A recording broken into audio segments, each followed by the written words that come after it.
প্রিয় দেশবাসী, আসসালামু আলাইকুম।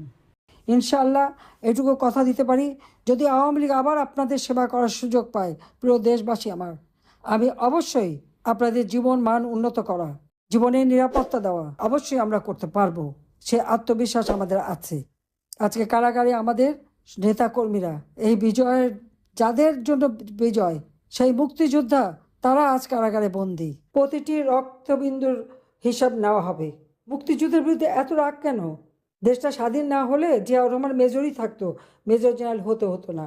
আর আজকে যারা বিভিন্ন পদে উঠেছেন বা বাংলাদেশের প্রধানমন্ত্রী হয়েছেন, বাংলাদেশই হতো না, প্রধানমন্ত্রী তো দূরের কথা। তাহলে লজ্জা করে না মুক্তিযুদ্ধের সমস্ত ইতিহাস মুছে ফেলা, চেতনা মুছে ফেলা? আর ইউনুস বাটপারের কথা বলবো না, কারণ তার তো কোনো কিছু নাই। সে তো এই বাটপারি করে সারা বিশ্বে তার একটা মিথ্যা ভাবমূর্তি তৈরি করেছে। এখন তো তার যে, সে যে একটা খুনি, দুর্নীতিবাজ, সে যে একটা বাটপার, এটা আজকে প্রমাণিত সত্য। তা এখানে আওয়ামী লীগের প্রত্যেকটা নেতাকর্মীকে জনগণের পাশে দাঁড়াতে হবে। সব কিছু আজকে ধ্বংস করে দিয়েছে। আজকে অর্থনীতি ধ্বংসপ্রাপ্ত। যে পাকিস্তানের লোকরা একসময় বলতো যে আমাদের বাংলাদেশ বানিয়ে দাও, আজকে সেই পাকিস্তান উঠে গেছে আর আমরা নিচে নেমে গেছি। এবং এটা যে পরিকল্পিতভাবে করা হলো। আমরা বিজয়ী জাতি, 1971 সালে আমরা বিজয় অর্জন করেছি। সে বিজয়ের ইতিহাস মুছে দিয়ে পরাজিতদের পা চাটতে যাচ্ছে এরা। কাজে এদের চেহারাটা চিনে রাখেন। ইনশাআল্লাহ দিন আসবেই। আর আমি যখন আছি বেঁচে, অবশ্যই আল্লাহ সেই সুযোগ দেবে, এ বিশ্বাস আমার আছে। আজকে একবার চিন্তা করেন তো, এখন যে ইরান এবং ইউএসের মধ্যে যুদ্ধ, যেখানে যেখানে ইউএসের ঘাঁটি, ইরান সেখানে হামলা করছে। আজকে যদি বাংলাদেশে সেই সেন্ট মার্টিন দ্বীপ হোক আর বাংলাদেশের যে কোনো অঞ্চল হোক, আমাদের সোনাদিয়া দ্বীপ বা মহেশখালী, এখানে যদি তাদের ঘাঁটিটা থাকতো, তো এই বোমার আঘাতটা তো এখানে এসেও পড়তো। আওয়ামী লীগ নিষিদ্ধ করেছে। আওয়ামী লীগ নিষিদ্ধ করবার কোনো অধিকার এই অবৈধ ক্ষমতা দখলকারীদের নাই। অবস্থায় একটা দেশ চলতে পারে না। মিথ্যা মামলা দিয়ে হয়রানি করে মিথ্যা মিথ্যা সাজা দিলে সেটা সাজা না। দরকার এই মামলা আন্তর্জাতিক আদালতে নিয়ে যাচাই করে দেখব যে কিভাবে তারা সাক্ষী নিল, কিভাবে তারা মামলা করলো, কতটুকু এর মধ্যে যৌক্তিকতা আছে। তারা কিছু দেখাতে পারবে না। খুব লম্বা লম্বা কথা বলছিল, আমার মামলা আন্তর্জাতিক আদালতে নেবে। যেখানে যত আদালতে নিয়েছে সেগুলি খারিজ হয়ে গেছে। এটা শুধু হেয় প্রতিপন্ন করা, একটা বদনাম করানো, যে 1400 লোক আমি হত্যা করেছি। আজ পর্যন্ত 1400 লোকের কোনো তালিকা দিতে পেরেছে? দেখাতে পেরেছে? দেখাতে পারবে না। যত হত্যাকাণ্ড ওই খুনি ইউনূস এবং তার দোসর জামাত বিএনপি এরা মিলেই করেছে। এটা হলো বাস্তবতা। আমরা কোনো হত্যা করিনি। পুলিশ মারবে, পুলিশকে পোড়াবে, আগুন দিয়ে পোড়াবে, পুলিশ অ্যাকশন নেবে, তার সাথীকে বাঁচাতে যাবে, এটা খুব, বা নিজে বাঁচতে যাবে। এটা তো এখন এই ইউনূস ক্ষমতায় থাকতো তো পুলিশ কমিশনার নিজেই বলেছে। তাহলে আবার শাস্তি হয় কিভাবে, বিচার হয় কিভাবে? আর আমি ক্ষমতায় থাকতে আন্দোলনকারীদের হত্যা করেছি, এই বিচার যদি হয়, তো এই জিয়াউর রহমানের আমলে যত হত্যাকাণ্ড হয়েছিল, এরশাদের আমলে, খালেদা জিয়ার আমলে, সবারই বিচার করতে হবে। সবার বিচার হবে। ইউনূস চলে গেছে, এক ফ্যাসিস্ট গেছে, এখন আর একজন গ্রেনেড হামলায় আসামি, দুর্নীতির দায়ে আমেরিকার FBI এসে যার বিরুদ্ধে সাক্ষী দিয়ে গেছে, এবং মামলাটা করেছিল 2007 সালে তত্ত্বাবধায়ক সরকার। সেই মামলায় সাজাপ্রাপ্ত আসামি 10টা অস্ত্র চোরা কারবারি, সেই জামাতের মতিউর রহমান নিজামী এবং এই তারেক জিয়া সহ বাবররা সব এখানে আসামি, সেখানে সাজাপ্রাপ্ত। আজকে আমি দেখতে পাচ্ছি যে যারা খুব দুর্নীতিবাজ হয়, সাজাপ্রাপ্ত হয়, তাদেরই যেন কপাল খুলে যায়, তারাই আসে ক্ষমতায়।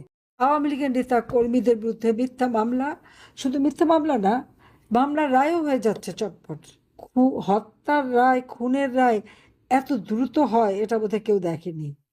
আর বাংলাদেশে যে বিচার বিভাগ এইরকমভাবে অস্ত্র শস্ত্র লাঠি সোটা নিয়ে, রামদা চাপাতি চাইনিজ কুড়াল নিয়ে চিফ জাস্টিস থেকে শুরু করে 29 জন জজকে পদত্যাগে বাধ্য করেছে। আর যাদের বাধ্য করতে পারেনি তাদের চাকরি থেকে বের করে দিয়েছে। কেন?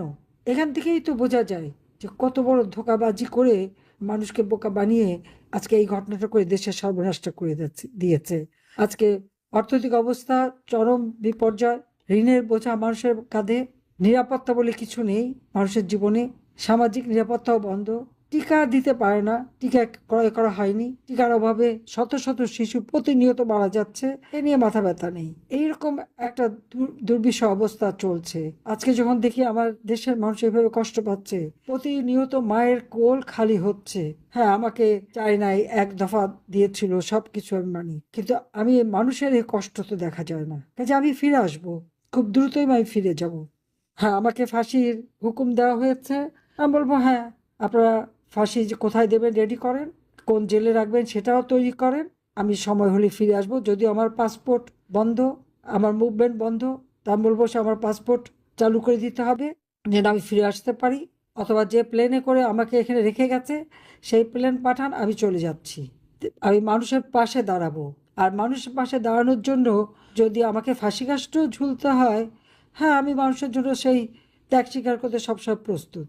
কারণ যেখানে আমাদের হাজার হাজার নেতাকর্মীকে, বাংলাদেশের জনগণকে পিটিয়ে পিটিয়ে হত্যা করা হয়েছে, অন্তঃসত্ত্বা পুলিশ পর্যন্ত যেখানে রেহাই পায়নি, সেখানে আর জীবনের মায়া তো আমার নেই, আর সবই তো হারিয়েছি। কিন্তু আজকে সেই মর্যাদা বাংলাদেশের ধূলিসাৎ করে দিয়েছে ওই বিশ্ব বাটপার ইনুস আর তারেক, এই এবং জামাতে ইসলামী সহ যুদ্ধাপরাধী এবং জঙ্গি সন্ত্রাসীরা এক হয়ে বাংলাদেশকে আজকে ধ্বংসের কিনারে নিয়ে গেছে।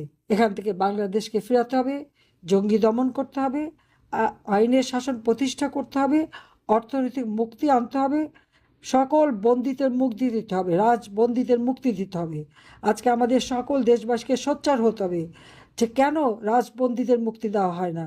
10টা 15টা 100টা মামলা দিয়ে, কয়েকটা জামিন দিয়ে, একটি মামলা দিয়ে আটকে রাখা হচ্ছে, হাতে হ্যান্ডকাপ, ডান্ডা বেরি পড়ানো হচ্ছে। কিসের জন্য? এটা জেল কোডও মানা হচ্ছে না।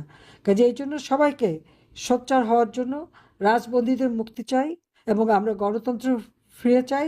এবং মানুষের যে আজকে ভাত কাপড়ের অভাব, সেই ভাতের অভাব, ওষুধের অভাব, চিকিৎসার অভাব, শিক্ষার অভাব, সমস্ত জায়গায় দলীয়করণ করা হয়েছে, সেগুলি সব বন্ধ করে আবার নিয়ম শৃঙ্খলা ফিরিয়ে আনে দেশের মানুষের ভাগ্য পরিবর্তন করতে হবে। এবং সেটা ইনশাল্লাহ একমাত্র আওয়ামী লীগই পারে, আওয়ামী লীগই করবে। মানুষের পাশে আওয়ামী লীগ সবসময় আছে। এটা আওয়ামী লীগ সংগঠন, জনগণের সংগঠন। এই সংগঠনকে কোনো অবৈধ ক্ষমতাধারীরা তারা এটাকে নিষিদ্ধ করতে পারে না। নিষিদ্ধ করলেই আওয়ামী লীগ নিষিদ্ধ হয়ে যায় না, যায় নাই। আওয়ামী লীগ করে শুনলেই তাদের উপরে হামলা করতে হবে, ছাত্রলীগ শুনলে হামলা করতে হবে কেন? কী অপরাধ করেছে? 1949 সালে আওয়ামী লীগ প্রতিষ্ঠা লাভ করেছে, 1948 সালে ছাত্রলীগ। বাংলাদেশের সবকটা অর্জনের পিছনে আওয়ামী লীগ, ছাত্রলীগ। এই স্বাধীনতা অর্জন করেছে আওয়ামী লীগ সংগঠন, বাংলাদেশের মানুষকে জাতির পিতা বঙ্গবন্ধু শেখ মুজিবের নেতৃত্বে সুসংগঠিত করে। আর সেই সংগঠন তারা রাখবে না। একটা গোষ্ঠী বা একটা সংগঠনকে যদি কেউ সম্পূর্ণভাবে খতম করতে চায়, এই যে আওয়ামী লীগের নেতাকর্মী, পুলিশ, সব এক একটা গোষ্ঠী ধরে ধরে হত্যা করছে, সংখ্যালঘু সম্প্রদায়ের উপর হামলা, এই সংখ্যালঘু সম্প্রদায়কে হত্যা করে শেষ করে দেওয়া, এটাই গণহত্যা। আমি শুধু এটুকুই বলবো যে আজকে বাংলাদেশ একেবারেই ভালো অবস্থায় নাই। এই যে অগণিত নেতাকর্মীর উপর যে নির্যাতন করে যাচ্ছে, এর জবাব একদিন ইউনূসকে দিতে হবে। আজকে আমাদের দেশের মানুষের সমস্ত কল্যাণের জন্য আমরা কাজ করেছি, তো এই অবস্থা থেকে দেশকে রক্ষা করতে হবে, এই অবস্থা থেকে দেশের মানুষকে মুক্তি দিতে হবে। আমি আমাদের নেতাকর্মীদের একটা কথাই বলবো, কেউ মনোবল হারাবেন না। মনে রাখতে হবে আমরা বঙ্গবন্ধু শেখ মুজিবের সৈনিক। তার আদর্শ বুকে ধারণ করে যে কোনো পরিস্থিতি মোকাবেলা করার সক্ষমতা আওয়ামী লীগ রাখে। আমাদের অনেক নেতাকর্মী কারাগারে বন্দী, আহত, নিহত, ঘরহারা, মানবেতর জীবনযাপন করছে। তাদের পাশে আমাদের দাঁড়াতে হবে, যে যেভাবে পারবে। দেশি প্রবাসী সকলকে আমি আহ্বান জানাচ্ছি, আওয়ামী লীগ আছে, আওয়ামী লীগ থাকবে। সবাইকে ধন্যবাদ। জয় বাংলা, জয় বঙ্গবন্ধু, বাংলাদেশ চিরজীবী হোক। খোদা হাফেজ।